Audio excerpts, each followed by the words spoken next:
दोस्तों मैं हूं सर काज़मी और आप देख रहे हैं काज़मी अली काम। दोस्तों मैंने अपनी प्रीवियस वीडियोस में बताया था कि हम एक 5 केवीए के बल्कि 2 सोलर प्रोजेक्ट करने जा रहे हैं। तो ये प्रोजेक्ट होम सोलर सिस्टम का है जो कि हमने अप्रैल में किया है। वीडियो थोड़ी सी लेट हो गई है। तो इसमें हमने क्या क्या पैनल लगाए हैं, उनकी क्या प्राइस, हमें क्या कॉस्ट पड़ी है। इन्वर्टर मैंने ऑलरेडी शेयर किया था एक वीडियो में, इन्वेक्स का इन्वर्टर हमने लगाया है। और इसके अलावा बाकी हमने क्या क्या काम किया है। प्रोजेक्ट तो काफ़ी लंबा था, वीडियो काफ़ी लंबी बनेगी, लेकिन मैंने बहुत से शॉर्ट से क्लिप निकाल के आप दोस्तों के साथ जस्ट आइडिया शेयर करने लगा हूँ कि हमने काम कैसे किया है और कितनी टोटल कास्ट आई है। तो आइए शुरू करते हैं। ये सोलर पैनल हमने कुछ परचेज़ किए थे, कुछ हमारे पास ऑलरेडी पड़े हुए थे। ये चाइना मेड हैं।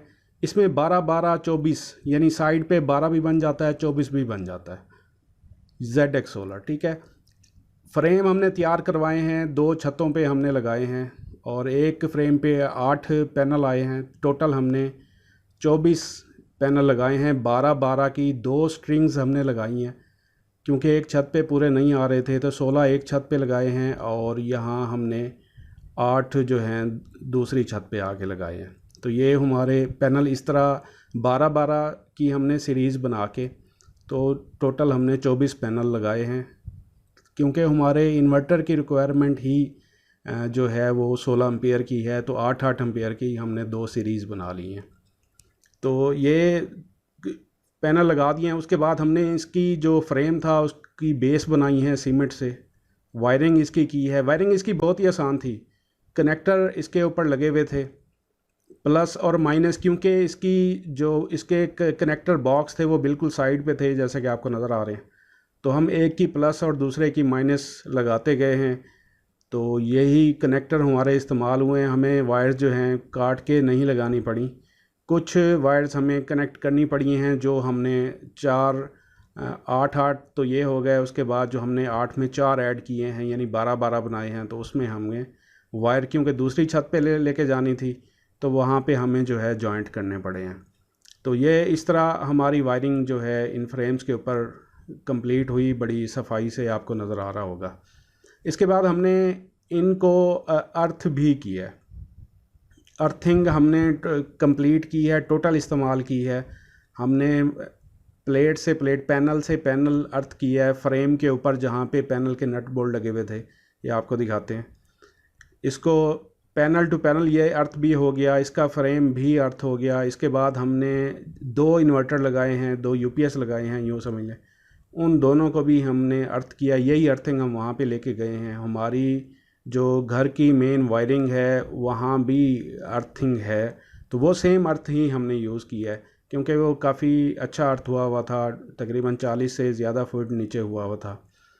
तो बहरहाल ये प्लेटें कंप्लीट हो गई, पैनल बार का काम कंप्लीट हो गया। ये स्टोर में एक लोकेशन है जो हमने चूज़ की है, यहाँ पे वायरिंग भी हुई थी तो ये सिलेक्ट की है। बैटरीज़ हमने यहाँ रखी हैं, ट्यूबलर बैटरीज़ हैं ऑलरेडी, ये भी मैं एक वीडियो में दिखा चुका था।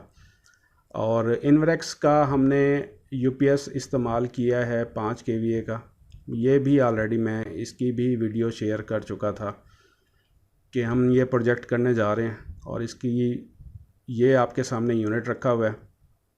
बैटरीज़ हमने कनेक्ट की हैं, 4 बैटरीज़ हैं और चारों को हमने सीरीज़ में जोड़ा है ताकि हम इसे 48 वोल्ट ले सकें क्योंकि हमारा जो इन्वर्टर है वो 48 वोल्ट का है।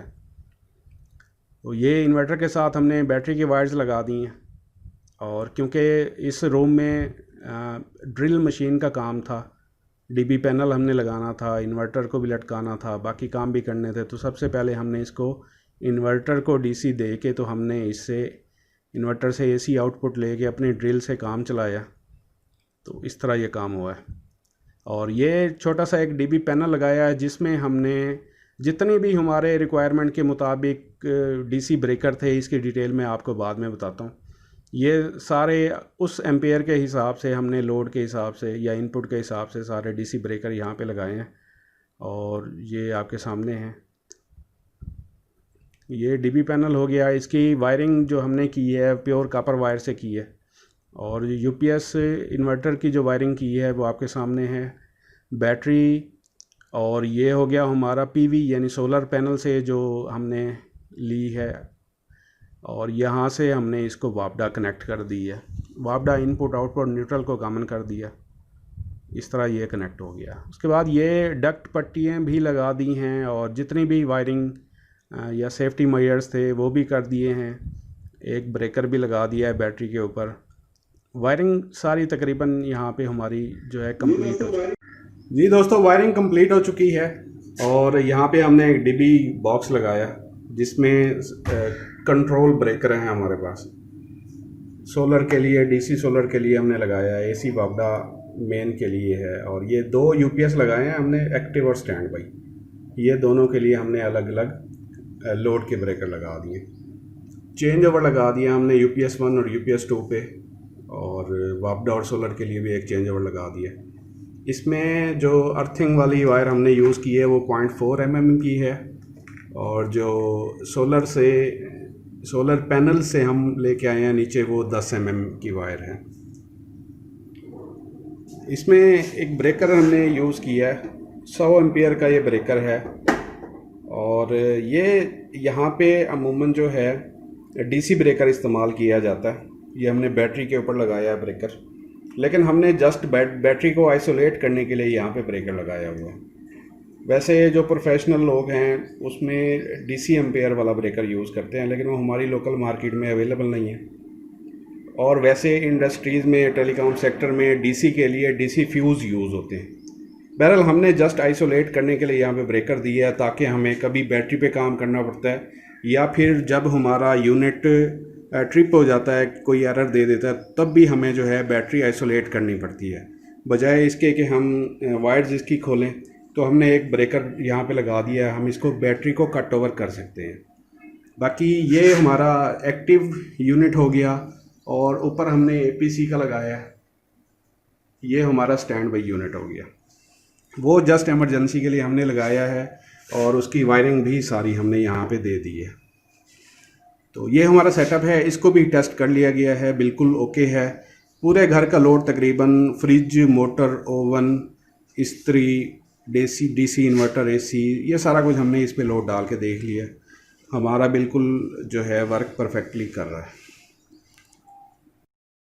अच्छा दोस्तों, ड्यूरिंग टेस्टिंग जो है हमने कुछ चीज़ें ऑब्ज़र्व भी की हैं इस पे, और वैसे तो काफ़ी सारी बातें हैं जो हमने ऑब्ज़र्व की हैं या ड्यूरिंग टेस्टिंग हमारे सामने आती रही हैं, लेकिन कुछ चीज़ें ऐसी हैं जो बताना ज़रूरी हैं, बाकी काफ़ी लंबी वीडियो हो जाती।